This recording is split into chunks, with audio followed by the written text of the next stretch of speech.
요한복음 19장 8절에서 15절까지 봅니다. 요한복음 19장 8절에서 15절까지 봅니다. 8절에서 15절. 우리 찾으셨으면은 한 절씩 교독하도록 했습니다. 8절부터 15절입니다. 빌라도가 이 말을 듣고 더욱 두려워하여 다시 관정에 들어가서 예수께 말하되 너는 어디로부터냐 하되 예수께서 대답하여 주지 아니하시는지라. 빌라도가 이르되 내가 말하지 아니하느냐 내가 너를 놓을 고난도 있고 십자가에 못 박을 고난도 있는 줄 알지 못하느냐. 예수께서 대답하시되 위에서 주지 아니하셨더라면 나를 해할 권한이 없었으리니 그러므로 나를 내게 넘겨준 자의 죄는 더 크다 하시니라. 이러므로 빌라도가 예수를 놓으려고 힘썼으나 유대인들이 소리질러 이르되 이 사람을 놓으면 가이사의 충신이 아니니이다. 무릇 자기를 왕이라 하는 자는 가이사를 반역하는 것이니이다. 빌라도가 이 말을 듣고 예수를 끌고 나가서 돌을 깐뜰 히브리 말로 가바다에 있는 재판석에 앉아 있더라. 이튿날은 유월절의 준비일이요 때는 제6시라. 빌라도가 유대인들에게 이르되 보라 너희 왕이로다. 그들이 소리 지르되 없이하소서 없이하소서 그를 십자가에 못 박게 하소서. 빌라도가 이르되 내가 너희 왕을 십자가에 못 박으랴. 대제사장들이 대답하되 가이사 외에는 우리에게 왕이 없나이다 하니. 16절까지 합시다. 16절 함께 읽겠습니다. 16절입니다.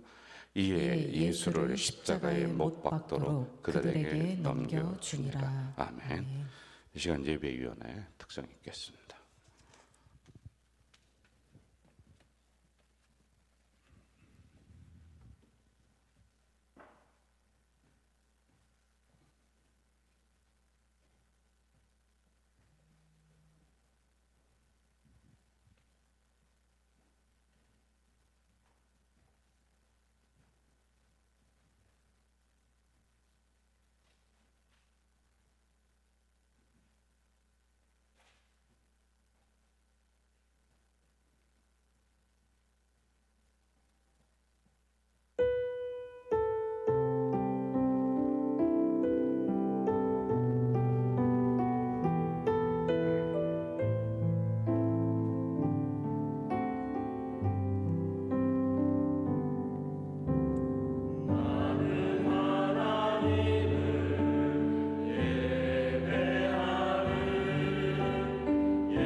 교회는 저는 이제 목회에 집중하고요.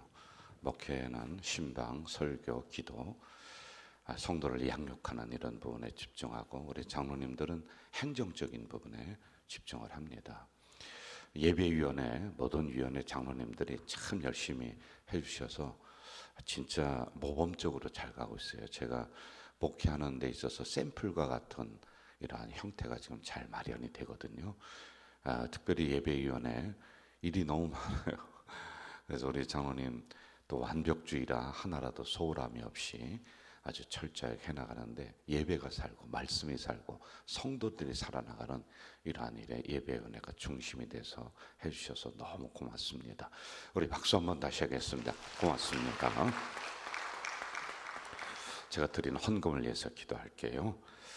하나님 아버지, 하나님 앞에 향유 옥합을 깨뜨려 드렸던 여인처럼 소중한 물질을 하나님 전전에 마음 다해 올리는 손길이 여기에 있습니다.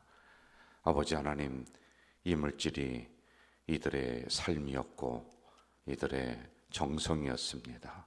그리고 우리 성도들의 살아온 과정이 이 안에 다 담겨 있습니다. 너는 복된 사람이다 말씀하셨던 것처럼 물질을 드리는 손길 속에 복된 그릇 잘 만들게 하시고, 거기에 하나님이 마음껏 쏟아부어주는 귀한 그릇들이 다 되도록 도와주시옵소서. 이왕이면은 하나님, 우리 성도들 가정과 기업 그 그릇 속에 땅의 복을 주시어서 이들이 자기 가족의 입에만 넣지 않고 수많은 사람을 살려내는 물질의 통로와 저수지가 될 수 있도록 인도해 주시옵소서. 이 물질을 잘 사용할 때 하나님, 옳거니 여기 있구나, 그리하며 그 심령 바르게 보시고 물질 또 맡기시고 더 맡기시는 놀라운 기적의 은혜가 일어날 줄로 믿습니다. 이 한 달 살아갈 때 물질 없어서 궁핍함 겪지 않도록, 세상 사람들에게 무시당하지 않도록 하나님이 전우좌우로 지켜주시고 넉넉하게 베풀어 주시옵소서. 예수님의 이름으로 축복하며 기도하옵나이다. 아멘. 오늘 새벽은 이제 월삭 새벽 기도인데, 한 달을 하나님 앞에 기도하고 시작하는 귀한 날입니다. 오늘 말씀은 제가 새벽 기도 때 요한복음을 쭉 보고 있는데, 그 선상에서 말씀을 또 우리가 한번 묵상하도록 이렇게 할게요. 자, 오늘은 이제 세 가지의 단어를 먼저 집중을 좀 해주면 좋을 것 같아요. 첫째 단어는 집중. 여기에 딱 집중하는 거예요. 집중. 두 번째는 권세. 그리고 세 번째 단어는 군중입니다. 한 번 더 할게요. 집중, 권세, 군중. 이 세 가지 단어가 연결이 다 이렇게 되어 있습니다. 자, 지금 전체적인 상황을, 성경의 배경을 이야기해야 되는데, 예수님이 잡히시고 법정에 끌려오셔서 뭐 이런저런 사람들이 죽여라 살려라 뭐 매질이 오고 별일이 다 일어나요. 그 사람들이 구경거리가 없으니까 이건 온갖 사람이 다 모여서 굉장히 시끄러운 이런 상황 속에 있단 말이죠. 자, 이런 상황 속에서 예수님이 했었던 것이 첫 번째로 집중했다. 과연 무엇에 집중했을까요? 자기의 사명, 십자가. 아니면 이 사람 말에 끌려가고 저 사람 말에 끌려가고 내가 좀 살아날 수 있을까 하면서 정치적인 것에 의해서 또 예수님의 태도가 바뀔 수가 있어요. 그런데 그런 거 귀를 딱 닫으시고 집중하는 예수님의 그 태도를 우리가 보게 되는 겁니다. 여러분, 모세가 가나안에 들어가지 못한 이유가 뭔지 아세요? 하나님에게 시선을 뗐기 때문에 그래요. 화가 나니까 지팡이를 가지고 바위를 내리치고 화가 난 군중을 뽑니다. 막 군중들이 막 벌떼처럼 일어나서 화가 나서 모세를 향해 돌을 던지려고 던지려고 하니까 거기를 보니까 모세가 기가 막힌 거예요. 어떻게 나를 이렇게 배신할 수 있을까? 그래서 하나님에게 집중했던 시선을 그들에게 돌리니까요, 사명을 잃어버리는 거예요. 그래서 못 들어갔습니다. 여러분, 베드로가 물 위에 바다를 걷다가 빠진 이유가 뭔지 아세요? 예수님에게 시선을 떼니까요, 온갖 파도가 다 눈에 보이는 거예요. 그전에는 안 보였거든요. 그러니까 그 파도에 휩쓸려서 빠지는 거죠. 여러분, 우리도 마찬가지죠. 우리가 이 세상을 살아가면서 온갖 것들이 다 올라요. 그런데 십자가에 집중을 하든지 말씀에 집중을 하면은요, 우리가 파도에 휩쓸리지 않을 수가 있는 거예요. 그런데 우리의 시선이 이쪽 따라갔다가 저쪽 따라갔다가, 그리고 어느 때는 말씀 따라갔다가, 여러분, 우리의 시선과 생각이 말씀 앞에 집중하시기를, 예수에 집중하시기를 주 이름으로 부탁을 드려요. 제가 목회를 해보니까 목회도 비슷한 것 같아요. 목회자의 시선을 뺏는 게 너무 많습니다. 어떤 모임이라든지 또 무슨 체육대라든지 무슨 친교 그런 모임들 무수히 많아요. 그런데 그런 것에 내 시선을 뺏깁니다. 취미 생활이라든지 이런 데 시선을 뺏겨서 내가 거기에 나가기 시작하면은 나갈 수도 있겠지만은 하여간 내 마음을 뺏기고 시선을 뺏기면 그 다음에는 목회에 집중을 못하는 거예요. 이걸 끊을 줄 알아야지만 되는 거예요. 운동하는 분들 제가 뭐라고 하는 건 아닙니다. 우리 성도들은 건강하셔야 돼요. 근데 목회자도 건강해야 됩니다. 그런데 운동도 하나에 너무 몰입을 하는 거야. 너무 거기에 집중을 해요. 그러니 이쪽에 진짜 집중을 해야 될 때는 못하게 돼. 시선이 걸로 옮겨가는 거예요. 그리고 어떤 분은 테니스를, 어떤 분은 배드민턴을, 또 어떤 분은 골프를. 골프가 그렇게 재미있다는데 저는 천하에 재미없는 게 골프인 것 같아요. 안 해봐서 저 서서 작대기로다가 툭 치고 걸어가고 툭 치고 걸어가고 요만한 구멍에 쏙 들어가면 아니 그게 뭐가 재밌을까 하는데 재밌대요. 건강도 좋대요. 성도님들은 우리가 골프 동아리도 있으니까 많이 하셔야 돼요. 그런데 어느 목사님이 여기에 빠지신 거예요. 빠졌는데 얼마나 재미있는지, 가까이에 있는 분이에요. 세상에 신방이 잡혀 있는데도 전도사님이 연락이 와요. 신방 있어요 목사님? 신방은 다음에 할게. 미루는 거예요. 신방을 미룹니다. 그리고 예배 시간을 놓치는 거예요. 세상에나. 이렇게 해서 목회가 엉망이 된 그런 분이 있습니다. 기도원 간다고 교회에서 허락을 받았어요. 그래 기도원 간 줄 알았더니 하필이면은 어느 그 교회 장로님이 제주도 가서 골프장에 가는데 골프장에서 담임 목사님을 만난 거야. 세상에. 그러니 얼마나 목회가 어렵겠습니까? 자, 이처럼 목회자도 다른 데 시선을 뺏기니까 목회에 집중을 못하더라라는 거예요. 여러분, 이것은 이 세상 살아가면서 우리가 많이 있어요. 사업하는 분은 사업에 집중해야 돼요. 다른 것에 시선 뺏기면 안 됩니다. 여러분들 사업하시는 분들 친교 모임으로 이런저런 모임들 많이 있는데 그것도 조심하셔야 돼요. 너무 그쪽으로 시간 뺏기고 물질 뺏기니까 사업이 안 되는 거예요. 그거는 그냥 내가 취미 생활로 가끔씩 하는 것들이란 말이에요. 하여간 집중이라고 하는 거 우리가 잘 봐야 돼요. 자, 11절로 가면서 이 부분 조금 더 들어가 봅시다. 11절 같이 한번 읽을까요? 시작. 예수께서 대답하시되 위에서 주지 아니하셨더라면 나를 해할 권한이 없으리니 그러므로 나를 내게 넘겨준 자의 죄는 더 크다 하시니라. 예수님이 집중하는 거예요. 내가 너를 도와준다 회유하고 군중들이 바라바를 도와달라 외치기도 하고, 그런데 아무리 주변이 혼란해도 나는 위로부터 온 사명이 있다. 이걸 잊어버리지 않는 거예요. 놓치지 않는 거란 말입니다. 저는 우리 가족 공동체도 이러한 사명에 집중하면은 건강하게 나아간다.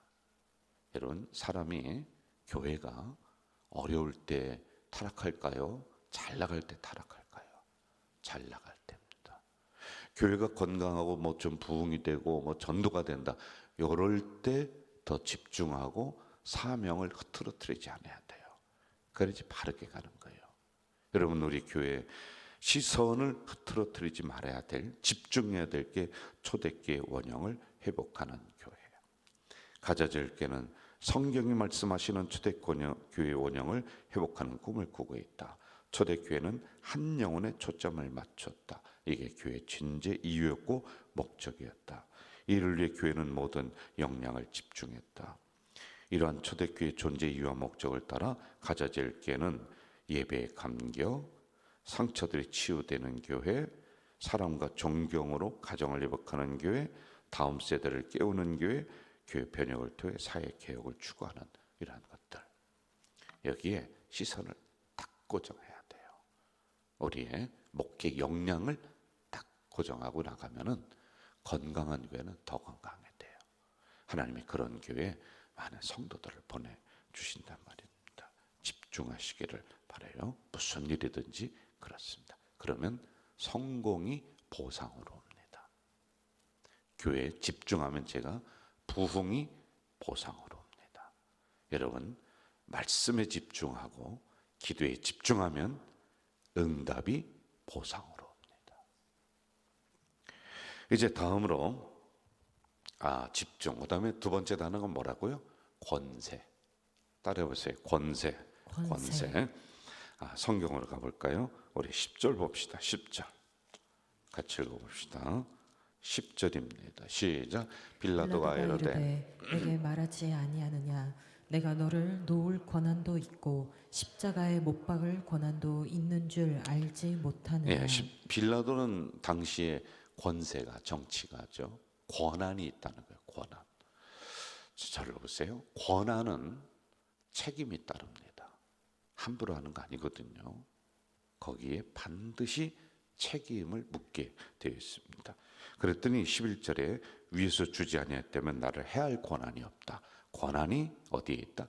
위에 있다. 이렇게 말씀하고 있거든요. 자, 여러분 여기에서 우리가 좀 묵상해 볼 게 있습니다.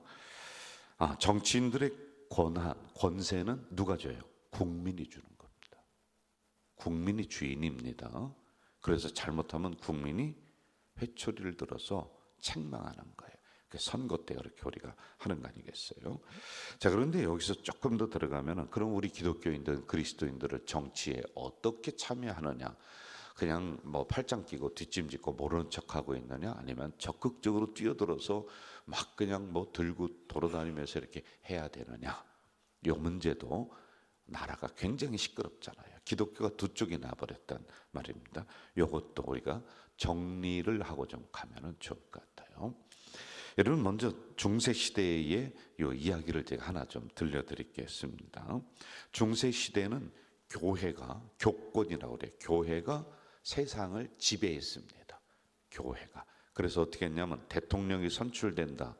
그러면 교황 앞에 가서 세례를 받고 허락을 받아야지 그때부터 대통령이 되는 거예요. 그러니까 대통령 위에 누가 있어요? 교권의 왕인 교황이 이렇게 있는 거예요. 그게 중세 시대입니다. 그 왕이 잘못했어요. 그러면은 교황이 벌을 내리냐면 수찬정지.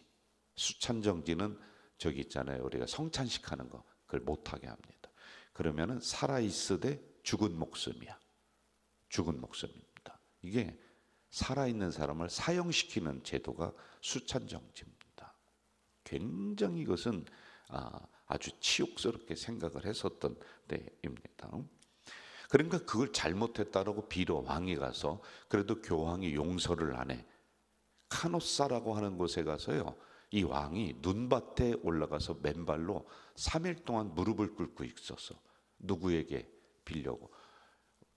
우리 교황, 그러니까 종교의 왕인 교황에게 잘못했어요. 수찬정지 그것 좀 해결해 주세요. 그런데 이걸 카노사 굴육이라고 해요. 역사책이 다 나와 있는 거예요. 자, 이러한 때였습니다. 자, 그러면은 정치가 굉장히 좋아지고 나라가 굉장히 좋아지고 그랬으면 좋은데 이때 시대를 암흑시대라고 그래요. 암흑시대. 아니 제일 높은 목사가 대통령 위에서 정치를 다 잡고 나라를 다 다스리고 하나님 말씀으로 다스리는데 나라가 밝아져야 되잖아요. 그런데 암흑시대래. 이때 성직 매매가 막 그냥 기성을 부리고 그랬어요. 제가 최근에 어떤 교회 이야기를 들었는데 뭐 권사 안수 집사는 뭐 몇백 명도 그렇게 세울 만한 교회가 아닌데 몇백 명을 세웠어. 장로는 50명을 한꺼번에 세웠는데 아니 그 절차도 맞지도 않고 그래 들어보니까 한 사람당 5천만 원. 장로님은 권사님은 3천인가 2천. 와, 그래서 제가 그랬어요. 성직매매지. 오늘날의 성직매매예요. 아니 오늘날에도 그런 교회가 있나? 제가 깜짝 놀랐어요. 이때 당시에 이게 성행했어요. 그러니 그 돈이 누구에게 들어와요? 교회로 들어옵니다. 교회는 오늘처럼 시스템이 갖춰져서 뭐 재정부가 있고 뭐가 있고 아니라니까요. 거기에 교황, 교주, 그러니까 목사가 이걸 다 장악하고 있는, 그러니 타락하는 거예요. 그래서 그때 시대를 암흑 시대라고 그랬잖아요. 자, 그러면은 우리 대한예수교 장로의 국가에 대한 정의, 우리 대한예수 장로의 국가에 대한 정의 잠깐 좀 볼게요. 모든 그리스도인은 그가 소속한 민족을 사랑하고 국가에 복종할 의무가 있다. 우리는 두 나라 시민권이야. 대한민국, 하나님 나라. 그러면 영역 주권설이라는 게 뭐예요? 대한민국은 인정하고 난 하나님 나라만, 이거는 아니에요. 각 영역을 인정하는 거예요. 두 번째, 국가는 하나님의 통치권 아래 존재한다. 따라서 국가의 전립 목적은 하나님의 창조 질서를 유지하며 교회에 적극 협조해야 한다. 세 번째, 교회와 그리스도인을 박해할 때 교회는 성경이 허락하는 모든 방법으로 그것에 항거해야 한다. 국가가 만약에 그렇게 한다면 해야 된다는 거예요. 그리스도인은 두 국적을 가지고 있다. 지상 국적과 하나님 나라 국적이다. 국가가 불의의 세력에 의해 침략당했을 때 모든 그리스도인은 불의의 세력과 싸워야 된다. 전쟁 나면은 우리가 총들로 나가야죠. 이 나라가 위험한데. 그런데 여호와 증인들은 집총 거부하지 않습니까? 이제 이런 부분들이 잘못됐다는 거예요. 이렇게 정리하면 될 것 같아요. 우리가 이 땅에 살 때 질서 있는 생활을 하게 하시려고 교회와 국가를 주신 거예요. 대한민국을 주신 거예요. 그 대한민국은 내 나라, 내 민족이에요. 하나님이 주신 나라입니다. 대한민국은 하나님의 통치 아래에 있습니다. 이 통치 아래에 있는 권세, 정치인들, 대통령, 하나님의 허락하심 하에 있는 거예요. 그들이 알든지 모르든지 이 법칙이 있는 거예요. 그럼 우리는 그들을 위해 기도해야 될 사명이 있는 거예요. 잘못하면은 당신 똑바로 하세요 라고 경고해야 될 사명이 우리에게 있는 것이다 라고 하는 겁니다. 자, 빌라도는 자신이 이런 권세가 있다라고 했지만은 예수님은 권세는 위로부터 내려오는 것이다. 그러면서 이 권세에, 불의한 권세, 그때 그래도 순응하는 모습을 보여주는 거예요. 여러분, 가정으로 한번 봅시다. 아버지가 있어요. 아버지가 말 같지도 않아요. 뭐 아버지라고 인정하고 싶지도 않고 술 먹고 들어와 때리고 집안 부수고 그럽니다. 그래도 아버지는 아버지인 거예요. 아버지가 나를 위해 뭘 해줬습니까? 라고 우리가 아버지에게 막 대들고 한다 할지라도 아버지라고 하는 이 틀은 깰 수가 없는 거예요. 아버지는 아버지인 거예요. 이러한 질서에 순응하시는 예수님, 이걸 우리가 좀 여기서 보면 될 것 같아요. 자, 마지막 뭐라고요? 군중입니다. 12절로 가봅시다. 시작. 이러함으로 빌라도가 예수를 놓으려고 힘썼으나 유대인들이 소리질러 이르되 이 사람을 놓으면 가이사의 충신이 아니니이다. 무릇 자기를 왕이라 하는 자는 가이사를 반역하는 것이니이다. 예. 자, 군중입니다. 우리가 세 가지 단어 지금 보고 있죠? 뭐였죠? 예? 집중, 권세, 군중입니다. 다 예수님과 연결되어 있는 부분들입니다. 자, 군중들은 놓으라, 아니다 죽여라, 막 혼란스러워요. 자, 여러분 여기서 우리가 군중의 심리를 잘 봐야 돼요. 개인별로 만나면은 다 착하고 다 선합니다. 그런데 무슨 회의를 하려고 딱 모여놓잖아요. 그러면요 사람들이 손들고 당신이 그러면 됩니까? 회의는 똑바로 썼습니까?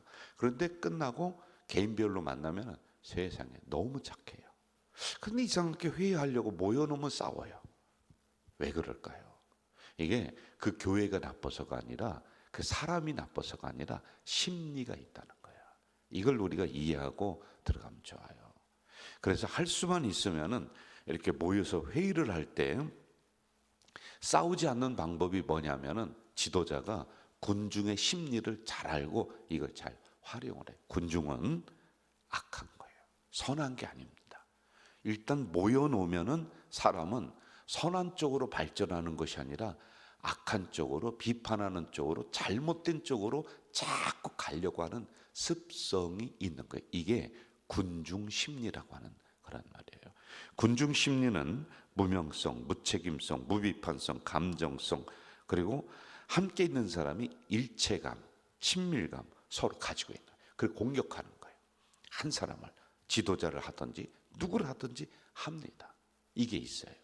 그럼 어떻게 해야 되냐? 찢어놓아야 되느냐? 어떻게 그걸 찢어놓습니까? 조직이 돼 있는데 교회도 말입니다. 당회가 있고 무슨 원례가 있고 뭐 다 있지 않습니까? 이걸 그러면 이렇게 악하고 뭐 군중 심리가 있으니 모이지 마라 찢어. 아니 진짜 그렇게 하는 교회가 있어요. 못 모이게 합니다. 그런데 그건 올바른 게 아니다라고 하는 거예요.